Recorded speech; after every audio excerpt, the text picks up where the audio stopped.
Olá, seja bem-vindo. Que bom ter você aqui. Nós estamos comemorando a Semana da Ressurreição de Jesus Cristo e estamos meditando sobre os cânticos do servo. Hoje nós meditaremos no capítulo 49 do profeta Isaías e os 4 cânticos dos servos se encontram no livro do profeta Isaías. E se você estiver com a sua Bíblia aí, por favor, me acompanhe na leitura do capítulo 49, versículos de 1 a 9.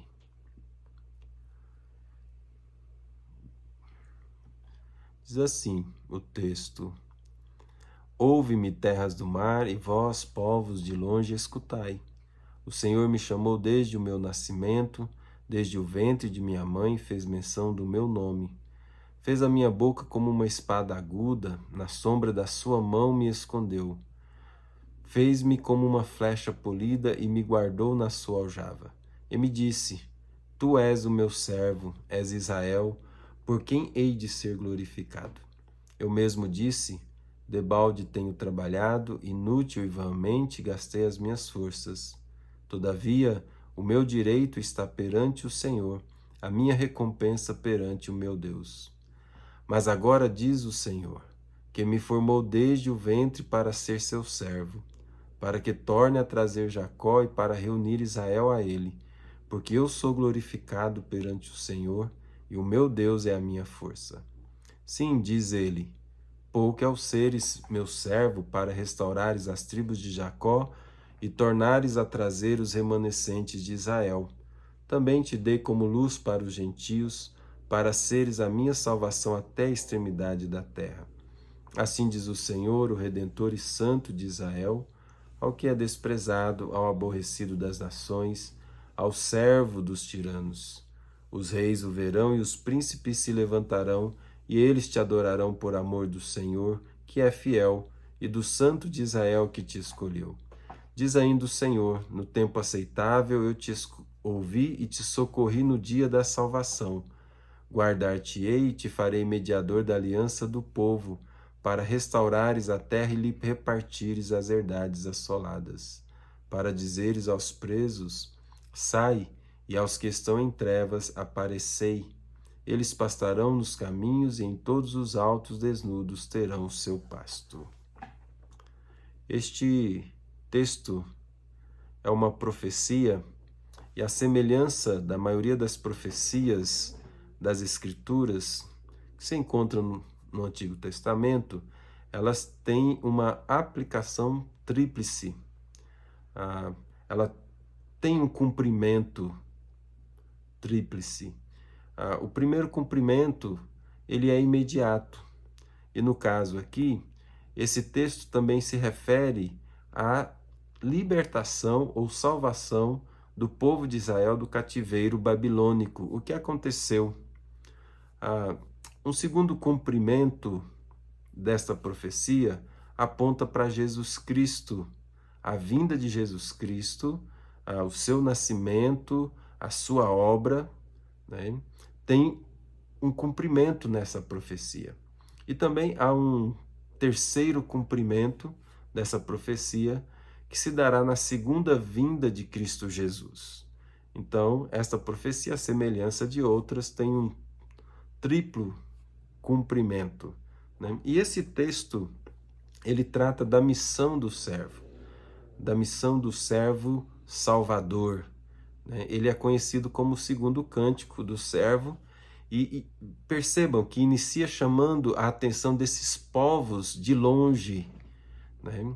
Ele está chamando todos a prestarem atenção, e isso também realça o aspecto universal da obra do servo, que é chamado a realizar, ou da obra que o servo é chamado a realizar. Ele tem um chamado especial para o qual fora designado desde o nascimento, desde o ventre, como diz o texto, seu nome é mencionado. E olha, nós nos recordamos do texto de Mateus, capítulo 1, versículo 21. Lá está escrito que o nome do servo Salvador deveria ser Jesus, porque ele salvaria o seu povo dos seus pecados, né? Então, a missão do servo Salvador é ser a salvação de Deus e assim salvar o seu povo dos seus pecados, trazer o seu povo de volta para Deus. Agora, aqui no texto, este servo é chamado de Israel. Mas por que ele é chamado de Israel? Quem é o servo do Senhor, afinal? É a nação de Israel ou é uma pessoa? É o locutor? Note que este chamado não pode se referir à nação de Israel, porque o servo deve atrair a nação de Israel de volta a Deus. Ou seja, ele é o Salvador para Israel, né? O que compreendemos aqui é que o servo é chamado de Israel, porque ele cumpre o que Israel deveria ter feito. E o texto diz que era glorificar a Deus. E Israel não faz isso, né? Em sua pessoa e em sua obra, o servo representa a nação de Israel. É interessante observarmos o texto de João, capítulo 17, os primeiros versículos, e diz exatamente assim: depois de dizer essas coisas, Jesus levantou os olhos ao céu e disse: Pai, é chegada a hora. Glorifica o teu Filho, para que o Filho glorifique a ti. Assim como lhe deste autoridade sobre toda a humanidade, a fim de que ele conceda a vida eterna a todos os que lhe deste, e a vida eterna é esta, que conheçam a ti, o único Deus verdadeiro, e a Jesus Cristo a quem enviaste. Eu te glorifiquei na terra, realizando a obra que me deste para fazer. E agora, ó Pai, glorifica-me contigo mesmo, com a glória que eu tive junto de ti, antes que houvesse mundo. Manifestei o teu nome àqueles que me deste do mundo. Eram teus, tu os deste a mim, e eles têm guardado a tua palavra. Então, está claro aqui no texto que Jesus é o servo salvador e, no cumprimento de sua missão, ele glorificou a Deus, né? Assim ele é chamado de Israel, porque ele cumpre aquilo que Israel deveria ter feito, né? E continuando aqui, olhar o texto, o versículo 4 registra que o servo viu pouca recompensa por seu serviço. Na verdade, a observação é que nenhuma mudança era evidente na nação, pela qual o servo pudesse afirmar que havia realizado o que se propusera a fazer. O apóstolo João, ele registra já no primeiro capítulo do seu evangelho que o servo salvador veio para o que era seu, mas os seus não o receberam. No entanto, fica claro no texto que isso não incomodava o servo, porque ele confiava que no devido tempo Deus o recompensaria, né? E seguindo o texto, versículos 5 a 6, a missão do Messias é descrita aqui como restaurar Jacó e Israel ao Senhor, ou seja, trazê-los de volta. Ele também seria uma luz para os gentios, de modo que a salvação do Senhor se estenderia às pessoas de todos os lugares. Percebam que há aqui então uma ampliação. O servo salvador veio para o povo de Israel, mas também para os gentios, que aqui descrevem todos aqueles que não eram Israel, né? Ou seja, o Salvador veio para todas as famílias da terra. Ele veio para todas as pessoas, até aos confins da terra, ou seja, de todos os lugares da terra, ele é o Salvador. E o versículo 7, nós vemos aqui que o Senhor assegura ao servo, desprezado e abominado pelo seu povo, que ele seria bem-sucedido no seu ministério. Reis e príncipes se curvarão diante dele, porque ele foi escolhido pelo Senhor. E em sua primeira vinda, Jesus Cristo foi rejeitado pelo seu próprio povo, como já lemos a descrição do apóstolo João. Mas em sua segunda vinda, todos se curvarão diante dele. Isto está registrado em vários textos das Escrituras, como, por exemplo, Filipenses capítulo 2, versos 10 e 11. E aquela multidão, na visão de João em Apocalipse 7, verso 9, vinha de todas as nações, tribos, povos e línguas.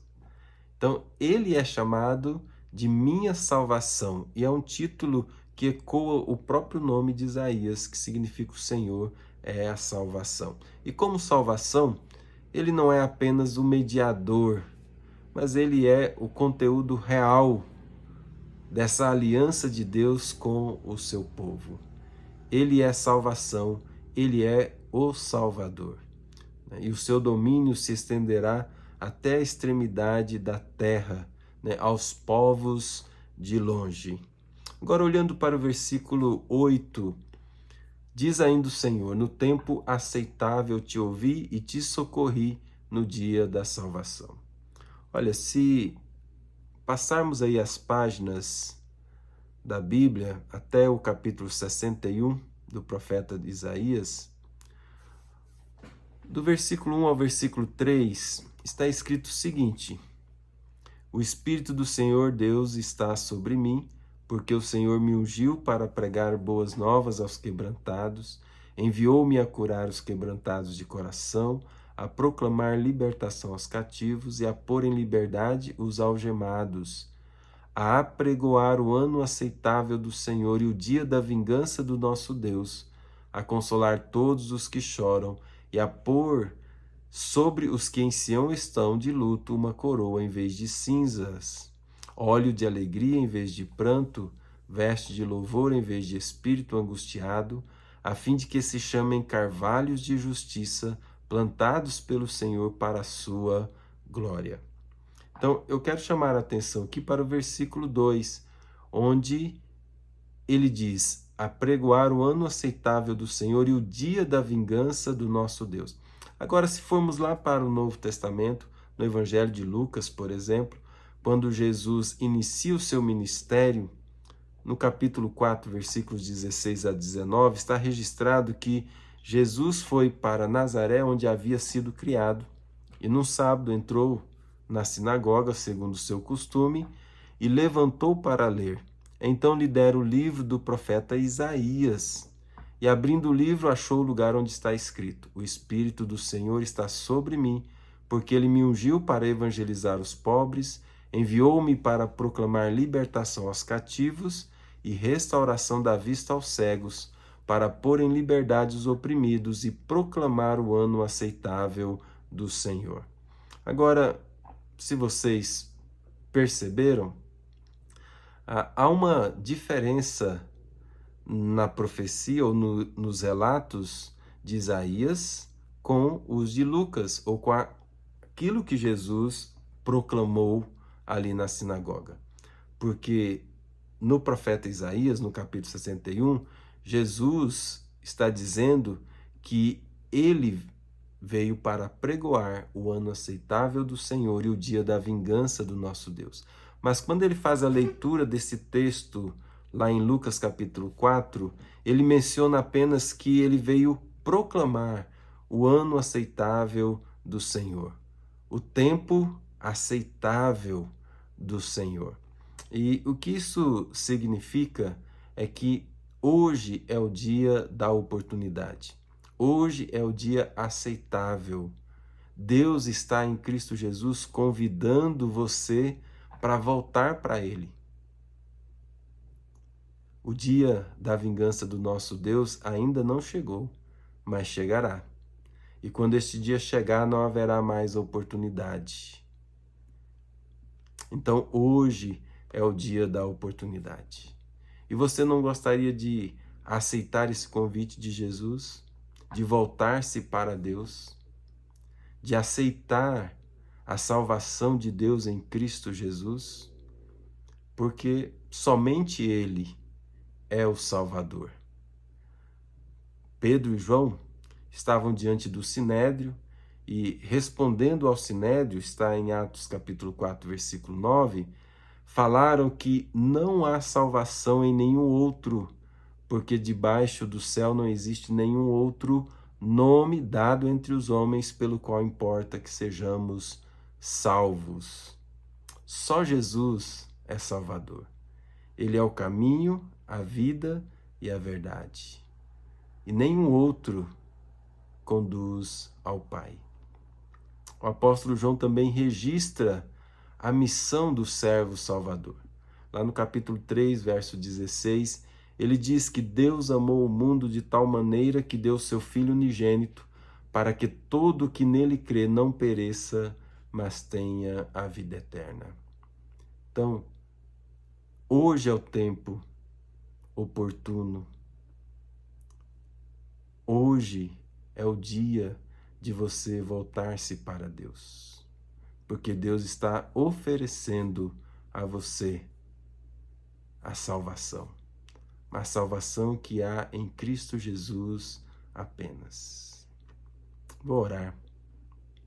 Senhor nosso Deus, queremos manifestar nossa gratidão ao Senhor por tão grande salvação que temos em Cristo Jesus, o servo Salvador, aquele que sofreu em nosso lugar, aquele que sofreu pelos pecados do seu povo, de tal forma que o Senhor teve a sua justiça satisfeita e dessa forma imputa aos pecadores que creem em Cristo Jesus a justiça de Cristo Jesus.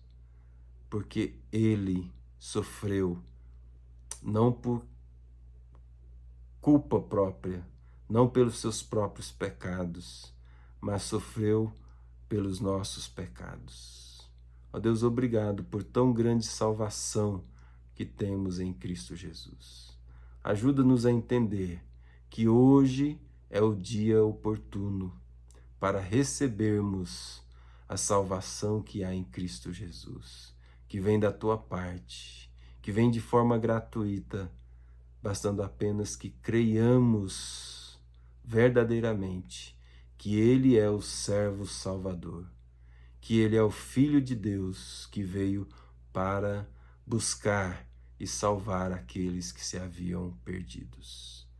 Eu te peço, ó Deus, por todos que estão ouvindo esta palavra, que esta palavra alcance a cada um deles, para o louvor e glória do nome do Senhor. Em nome de Jesus. Amém. Que Deus abençoe a todos vocês.